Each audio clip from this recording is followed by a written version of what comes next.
The air at Misano usually hums with the high-pitched scream of racing engines, but today there is a different kind of silence. A heavy, secretive tension hangs over the paddock. Behind the locked rolling shutters of a nameless garage, a machine sits under a black silk shroud, a machine that represents the greatest gamble in the history of a Japanese giant. For decades, Yamaha bet everything on the Inline-4. They called it their DNA. They called it the ultimate expression of balance. But in the age of Ducati's V4 dominance, balance had become a polite word for losing. Then the shutter creaked open just enough for a single rider to slip inside. No cameras, no press, no fans, just a handful of engineers and a man who shouldn't even be in this country. Toprak Razgatlıoğlu, the Turkish bullet, was about to touch a bike that was technically a ghost. What happened over the next 6 hours didn't just break the silence, it shattered every expectation Yamaha ever had. No one inside the paddock expected what would unfold next. And it would change everything for him, his team, and the entire 2026 season. For nearly 20 years, the Yamaha M1 was the sweetest bike on the grid. While others fought their machines, Yamaha riders danced with them. But as the 2025 season bled into 2026, that dance had turned into a desperate struggle for survival. The Inline-4 engine, once a masterpiece, had hit a brick wall of physics. It lacked the top-end punch of the V4s from Borgo Panigale, and the harder Yamaha pushed it, the more the rear tire screamed in protest. But behind the scenes at Iwata, the pride of the engineers was finally cracking. They realized that to beat the V4s, they had to become one. The decision was seismic, like Porsche abandoning the rear engine or Ferrari giving up the red paint. They began building a prototype in total secrecy, a bike they internally called Plan V, but they had a massive problem. Their current riders were experts in the old way of riding. To truly test the limits of this new, ferocious beast, they needed someone who didn't care about the Yamaha way. They needed a rider who treated a motorcycle like a weapon. Yet the real turning point happened away from the cameras, in a series of encrypted phone calls that led straight to the world's superbike paddock. Toprak Razgatlıoğlu isn't just a rider, he's a defiance of physics.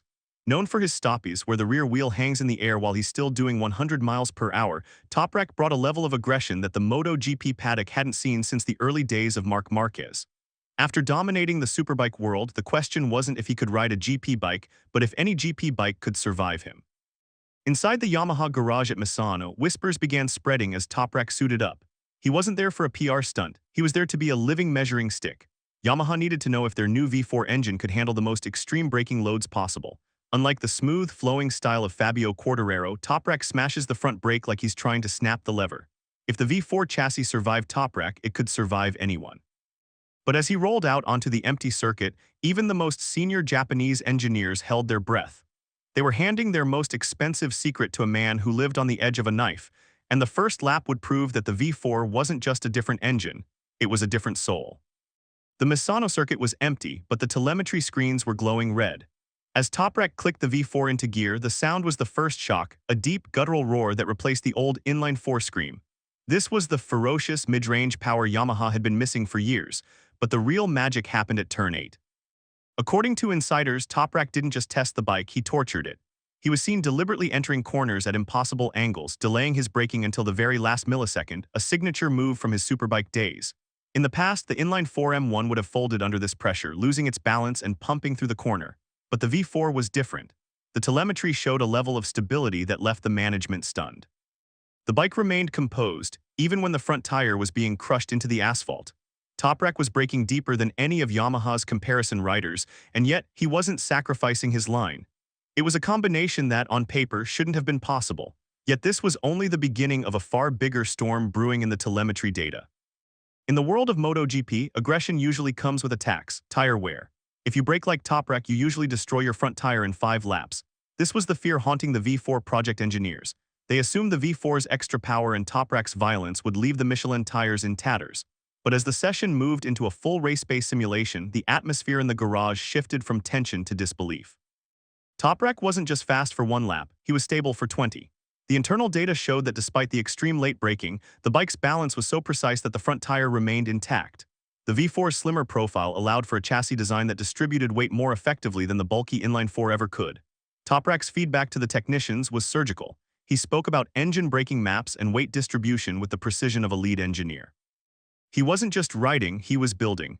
Some mechanics claimed something felt off not with the bike but with their own understanding of what was possible. They had built a monster, and for the first time in a decade, they had a rider who could tame it without breaking it. While Toprak was rewriting the rules at Misano, the rest of the world was looking elsewhere. Just days away, the Pramac Yamaha team was preparing for a glitzy launch in Italy. The lights, the cameras, the champagne, it was all a carefully constructed distraction. Yamaha chose to operate in complete silence. No press releases, no social media teasers. They wanted the competition to think they were still struggling with the old inline-4 ghosts. But the timing wasn't accidental. It was a psychological strategy. By the time the Pramac team was unveiled, Yamaha already knew they had a Ducati killer in the works.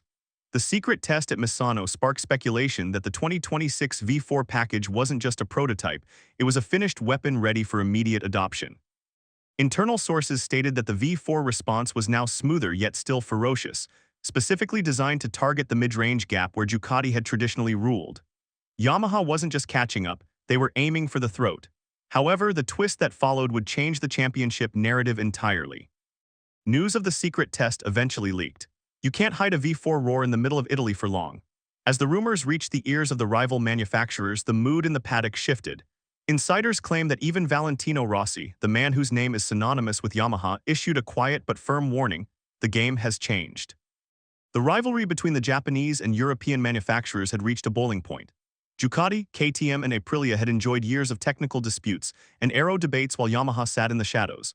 But now the paddock whispers were suggesting that Toprak's adaptation was so mature that he was already outperforming current factory benchmarks. There was talk of a Stoppie battle between Toprak and his future teammate Jack Miller, but the real battle was much darker. It was a battle of engineering philosophies. Yamaha was no longer the polite manufacturer. They had integrated European urgency with Japanese precision, and the result was a machine that some insiders claimed felt illegal in its efficiency.